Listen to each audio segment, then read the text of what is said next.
Hi guys! Welcome back to our channel and we're here again with another camping vlog. This is our third camping this year and I think we are ending the camping season with this last one. Yeah. Kasi it's cold, it's getting colder and colder and I don't think we can camp winter time kasi we don't have a car. Number one, and we're only renting a car, and if we rent a car it has to have winter tires, so it's very complicated. So I think we're ending the camping galore. Etong last na to in English pa kasi nakakainis, sinubukan pang mag-English anyways. So long story short, sobrang late na kami nakarating sa camping site namin. Sobrang dami namin struggles. Pagkwentuhan natin yan. But for now, I'm gonna show you our setup. It's 10 a.m. Late na ako bumangon kasi nga super napuyat kami. Sobrang dami nangyari. But bago yan, bago tayo magkwentuhan, papakita ko muna sa inyo. Gusto niyo yarn? Gusto mo yarn? So this is our breakfast. Egg and bacon and bread and peanut butter. So, yeah. How's the morning? All good. All good. In the hood. So I'll show them our camping site, and then we'll tell them stories while having breakfast. Yeah. So ang setup namin, guys, this is the kitchen. You can see. Dito kami magluluto kasi may fire pit. So, magluluto kami dyan. At saka ito rin yung aming lutuan na dala. Tapos, we only have one table with us. So, imumove na lang namin siya sa loob ng tent paggabi. And then, pag gusto namin tumambay dito sa labas, lalabas namin. And of course, our two folding chairs and our canopy. Look at that. So, yeah, that canopy, ang aming living room and all the things. Tapos, yung camping site namin, this time, meron siyang picnic table. So, nandito yung mga tap water na dala namin, pangluto. Tapos, yung aming bottled water, ayun yung panghugas. Basurahan right over there. Hindi ako papasok sa loob kasi bubuksan pa natin siya. So, last time, meron kaming nakalagay na, ano tawag doon? Last time we had something on the ground to step on, but this time since it's cold, it's been raining and it's always foggy, it's gonna be wet in the morning after nighttime. So we decided not to put anything on the ground. So it's just rocks. So it's just rocks. And then we put our stuff. So dito yung setup ng table namin kapag gusto namin sa loob ng net, kapag medyo marami insekto. And kaya empty siya. Tapos, yay! Madala na kaming tripod! Good job to us! Hindi na namin nakalimutan yung tripod. So, yan yung tripod. Tapos, dito naman sa area na to, nandyan yung mga stocks namin ng food. Yung wagon, nandun yung mga dry goods. Tapos, may cooler kami, nandyan yung mga, syempre, hindi dry goods. Tapos, yung mga drinks nasa labas. Andito yung mga pangluto namin. Yung mga seasoning nandyan. Ayan. So, yan ang setup. And, ano? Sama mo rin yung... Yeah! But wait for me! Jeep ko. Ano? Yung sakyang bago. So, bago niya sabihin yun, I was really gonna show you the car that we rented.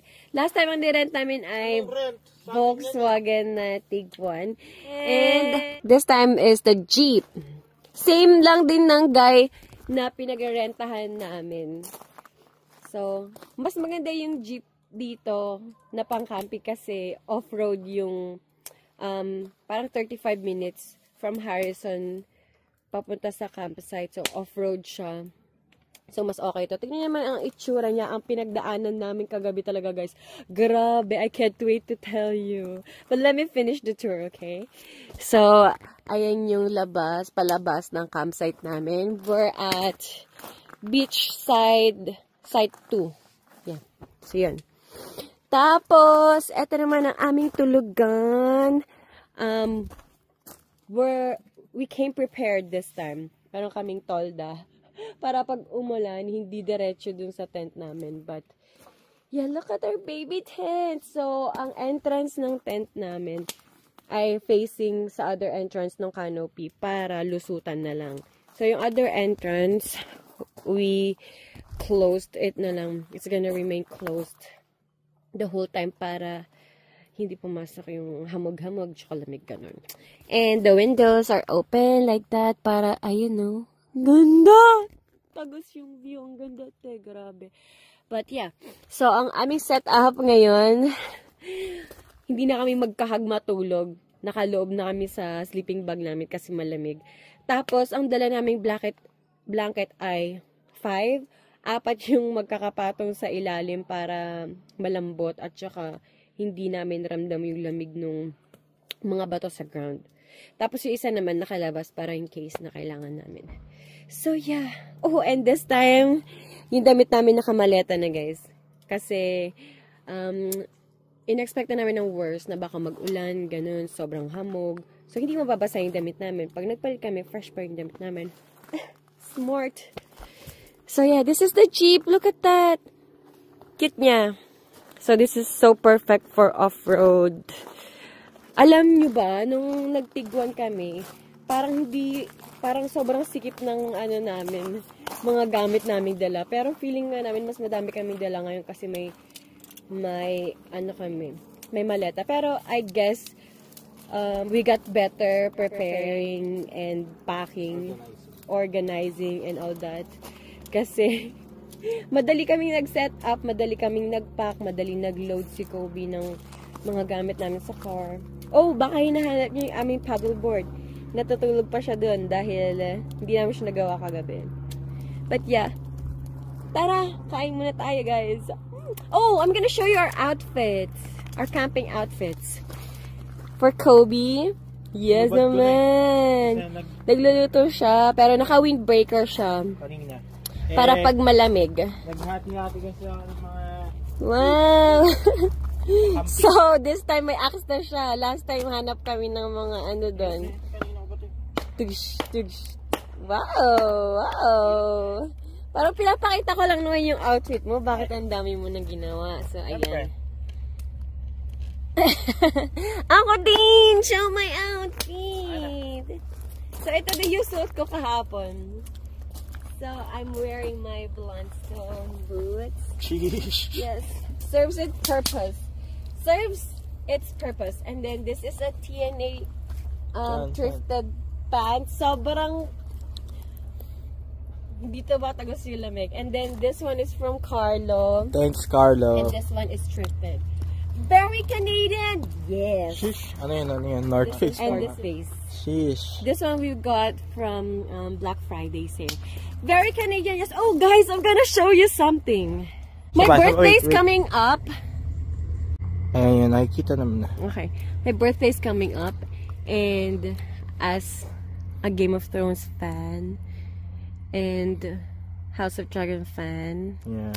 Kobe got me this as my birthday gift.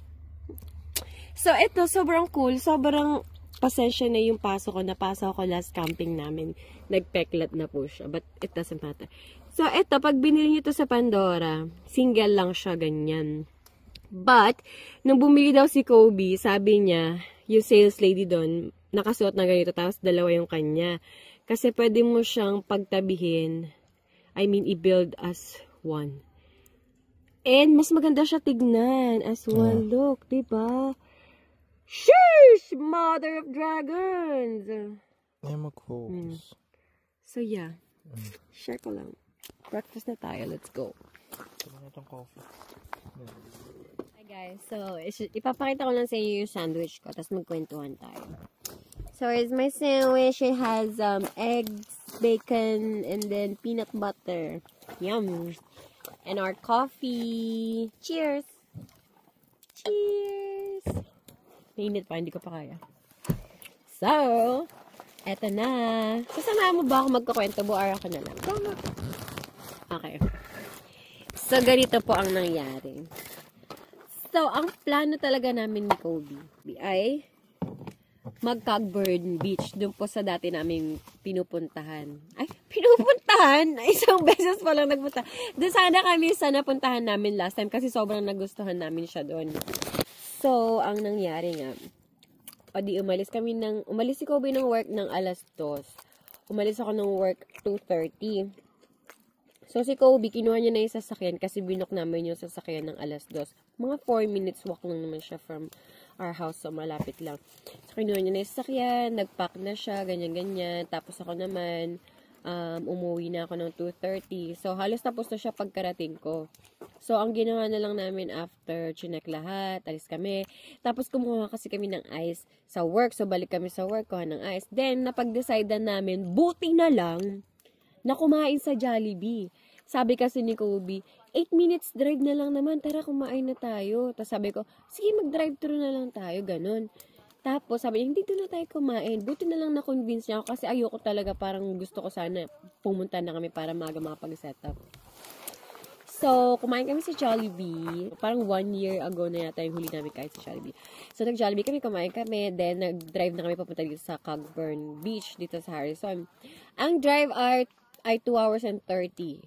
So, natapos kami kumain mga 4:16, mga ganun, 4:16. So, umalis na kami. So, we hit the road, 4:16 after eating. We drove to Harrison. Medyo nakaidlip pa nga ako, nagbabasa ako, tapos si Kobe, siya lang mag-isa niya nagdadrive. Walang kapalitan. Malapit na naman yung biyahe do. So, ayun na nga, dumating kami ng Cogburn Beach. Tapos, nakapanibago kasi last time nagpunta kami, meron kaming mga nakasabayan nagde-drive, ganun, o di kaya pabalik, ganun. So, sabi namin, baka wala na talagang magka-camping doon kasi malamig na, ganyan. Baka, pili na lang. Tapos, pagkarating namin doon, wala na yung tent ng host kasi usually, bago ka mag-enter doon sa Cogburn Beach Recreation Site nila, merong host doon sila naniningil kasi may entrance fee, so cash lang tinitake nila. So, may host doon na dapat magbabayad ka, wala na yung tent nila. So, sabi namin, tingnan natin baka may nagka-camping doon kahit wala nang host. Tapos, nasa isip na namin na sarado na nga yung Cogburn Beach. Pero ayaw namin masira yung trip namin. Kasi nandito na kami, nag-drive kami, nag-off-road kami. Tapos, gabi na, sobrang dilim na guys. Alas 7 kami nakarating dito. Madilim na. Summertime, alas 9 maliwanag pa. Pero ngayon po, fall na. Alas 6 pa lang, madilim na. Imagine, nasa gitna kami ng forest, tapos off-road, tapos walang signal, tapos sarado yung site. So, drive namin yung buong site. Sabi naman, baka sakali may nagka-camping, ganyan. Take note, guys, umuulan pa kagabi. Sobrang ulan. Grabe lahat na talaga ng parang nagsustop sa amin na pumunta sa Cogburn Beach, nangyari na. Pero hindi kami nawalan ng pag-asa. Sabi namin, okay, sarado yung Cogburn Beach. Walang nagka-camping. Ay naman mag-camping ng walang tao kasi baka mamaya may penalty, ganun.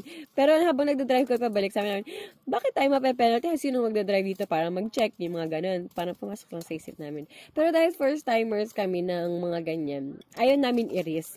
Diba?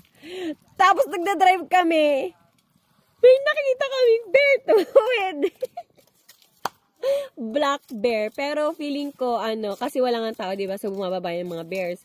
Tapos, nung narinig niyang paparating na kami, saka siya umalis. Kasi nung nakita namin siya, tumatakbo na siya pakyat sa mountains. So, yan. No harm. No one's harmed. Okay naman, unharmed naman. So, drive kami pabalik. Tapos, nung medyo nakakuha na ako ng signal, trinay ko nang mag-search. Kasi sabi ko, okay, malapit na kasi yung pinag-campingan namin before, pero malayo siya sa lake. Alam mo yung parang sa gitna lang ng forest. Hindi ka ganito na kaharap mo yung water. So, trinay kong i-search. Kaso, bago pa kasi kami mag-decide na pumunta ng Cogburn Beach, lahat ng camping site, guys, fully booked. As in, I swear, fully booked na lahat. Ang lamig-lamig na! Anong ginagawa niya? Bakit gusto niya pong mag-camping? So, fully booked na lahat. So, sabi ko, hindi tayo pwedeng mag-walk-in doon kasi walang host para mag-accommodate sa amin. So, hindi namin alam kung meron pang walk-in spot or ganun. So, nagsisearch ako. Nagkataon naman na nagsisearch ako sa Cogburn Beach. Bigla akong nakita yung mga katabing camping site nito. Magkakatabi kasi Bear Creek, Cogburn, at saka buwan na nga tawag dito, Cascade Peninsula. So, magkakatabi yun. Yung Bear Creek, sarado na. September 30 sarado, pati Cogburn Beach September 30 sarado. Tapos yung Cascade, open pa hanggang October 14. And kahapon ay October 4. So sabi namin, okay, sige, doon na lang tayo. Pero sinesearch namin paano pumunta doon. Kasi ang dilim na, alam nyo yun. Tapos, pag nung nagpunta kami, parang may mga paliko, pero hindi mo alam kung saan papunta yung paliko. So, nakakatakot iris. So, trinay namin i-Google Maps. Walang direction by car. Walking lang, ganun. So, ang ginawa na lang namin, finalo namin yung instruction. Kasi may instruction naman doon nakalagay. Parang take road ganito, ganyan. And then, follow Harrison East Side Road, 11 kilometers, tapos turn left, 11 kilometers, just follow the sign, ganun. So, bumalik kami ulit paakyat ng off-road. Drive kami ganyan. Okay, 2 kilometers, 4 kilometers, 6 kilometers, 8 kilometers, 9 kilometers, 11 kilometers. Habang papalapit kami sa 11 kilometers, kinakabahan ako kasi sabi ko, alas 8 na. Ayoko nang umuwi. So, ang plan B na naisip ko, pag wala talaga kami na-book or napuntahan, kailangan namin mag-book ng hotel sa Harrison. Guys, ang mahal sa Harrison, I swear. So, yun ang worst case scenario kaysa umuwi kami. Tapos, maghahanap kami kinabukasan. But luckily, 11 km. Nakita na namin yung sign ng Cascade Peninsula Recreational Site this way. So, nag-drive kami papunta doon. Baba.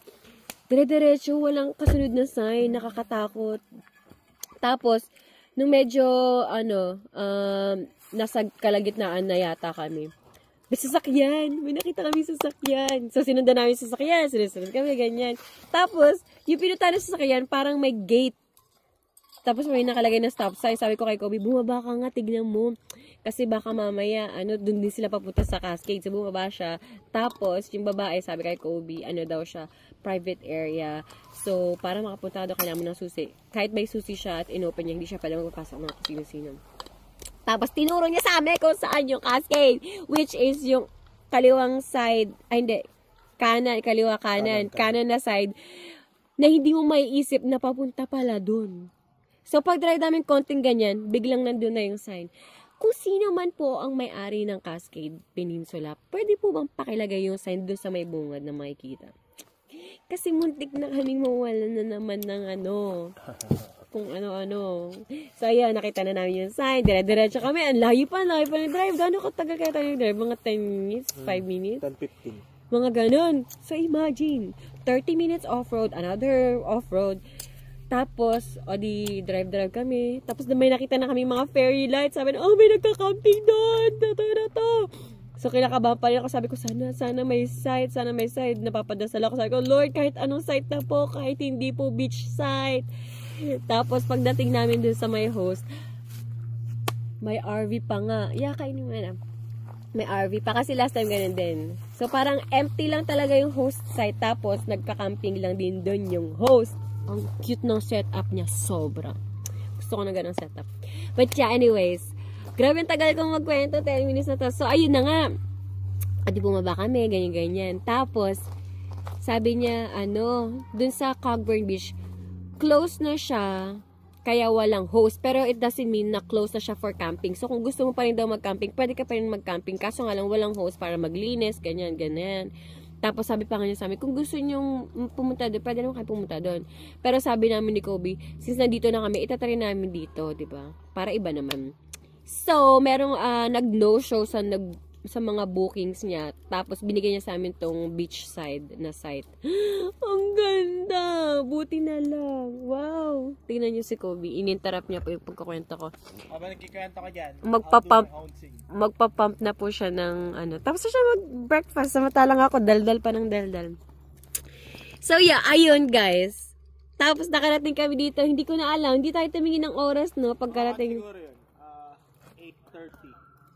8:30, mga 8:30 nandito na kami. So, yan. Umaambon-ambon pa. Pagdating namin, basa yung ground. Doon pa lang kami nagplano kung anong setup namin. But anyways, yan. Nakapag-prep kami. Nakakain kami ng chicken kagabi. Kasi bumili kami ng 6-piece chicken sa Jollibee. So, kinain namin yung 3. Tapos, nag-decide kami matulog ng maaga. Pero, hindi kami maaga nakatulog. Nanood pa kami ng series. Parang 12 na kami nakatulog something. So, ayan. Tulog na kami, di ba? Tapos, maya-maya, nagising kami parehas. Parang may nagbubuklat-buklat ng gamit namin sa tent. Tapos, may nagbubukas-bukas na kung ano-ano, ganyan. Sabi ko kay Kobe, may tao. Sinilip niya, may skunk! May skunk sa loob ng canopy namin kasi iniwan namin sa labas yung chicken nakalagay sa isang lutuan. Ano ba tawag dito, kasirola? Nakalagay sa kasirola.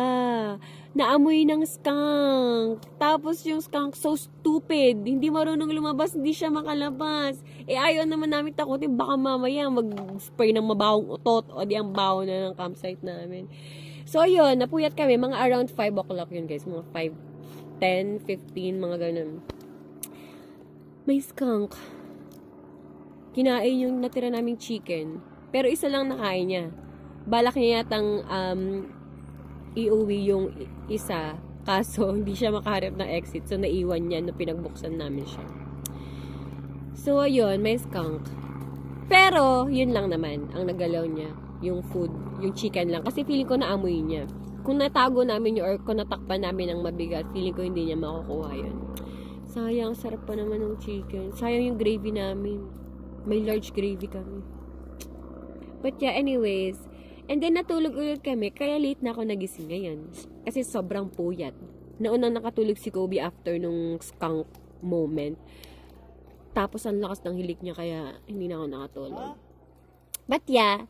So that's the story. That's why we're here. But I'm so happy that we're here because I love the place. Super. Guys, yung drive kagabi papunta dito kahit sobrang dilim na. Ang ganda.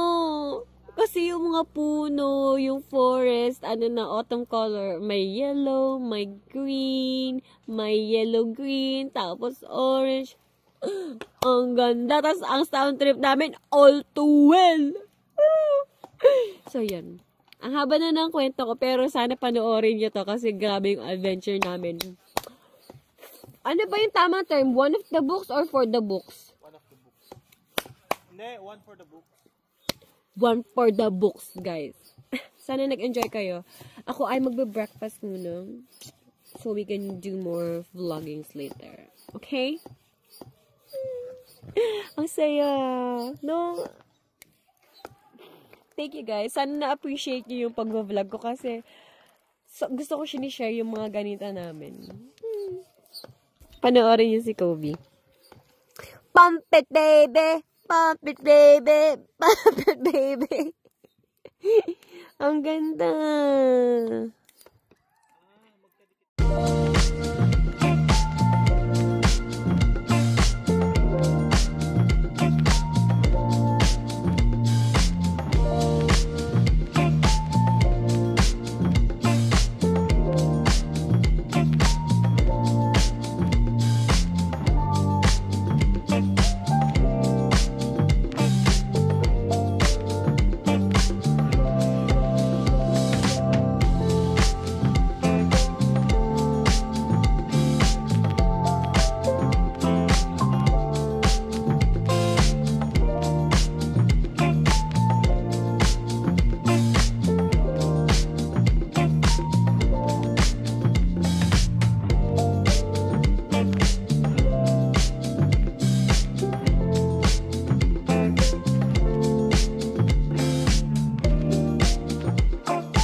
Again, everyone, it's me.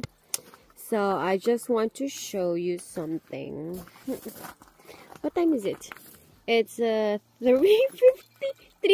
na, boo. And look at the view outside. Ay, sorry, the mesh. Ayan. Medyo may araw na po sa ibang area. And I'm just chilling here inside the tent. I'm reading a book. Finally, natapos ko rin yung books book 5 ng Harry Potter, so I'm at book 6. And I have some Star Patch over there. And nagluto na si Kobe ng sabaw for lunch, late lunch. So, meron kaming sinigang na hipon, and this is my soup. And I wanted to show you our sinigang na hipon.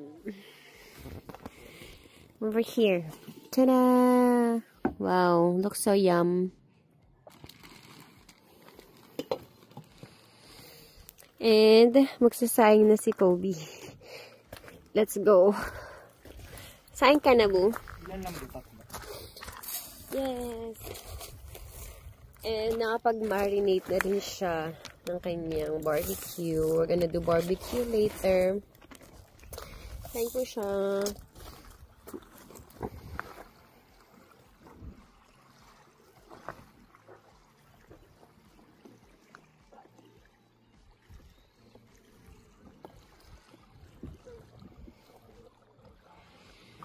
Ang ganda, no? Guys, ang ganda. Super. Nag-paddleboard na kami kanina and nag-hike ng konti kasi meron parang awang doon. Nag-stay kami doon. It was really good. It was very nice. So, bukas, pag medyo umaraw pa, tatangkain namin maligo at mag-dive. Wow! Mag-dive! Okay. Yun lang. Yeah. Hi. Sheesh. Rest ka na. Siyempre. Say bye. Bye-bye. Hi, guys. Here we are again with the same outfit. It's 4 o'clock, I think. Right? Around 4. And we're having our early dinner. And we're gonna show it to you because you're with us in this trip. Ta-da! So this is our setup. We're inside our canopy. Here's the food. Sinigang na hipon, and that's the sabaw.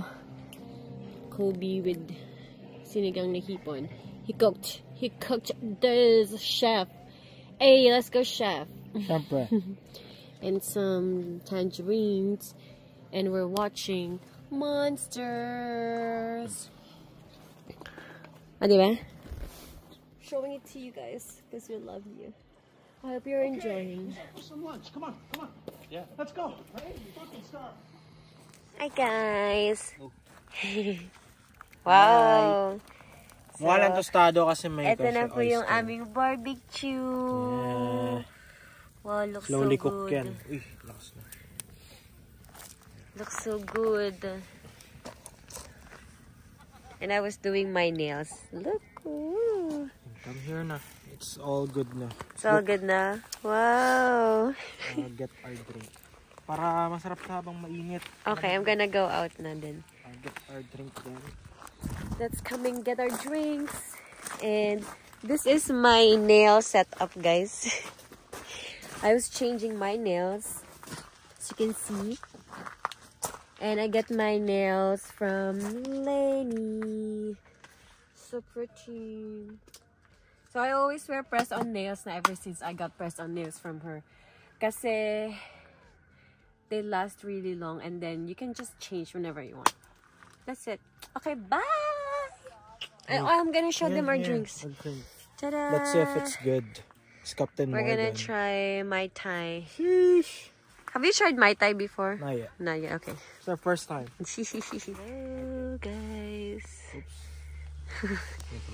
So this is what it looks like inside our tent. Ta-da! So we have 2 sleeping bags. And super daming layer ng comforter. And this is where we put our phone to watch. So smart. Good night. See you guys tomorrow. End of day 1. 1. It's umaambon outside. Yeah. Okay. Bye.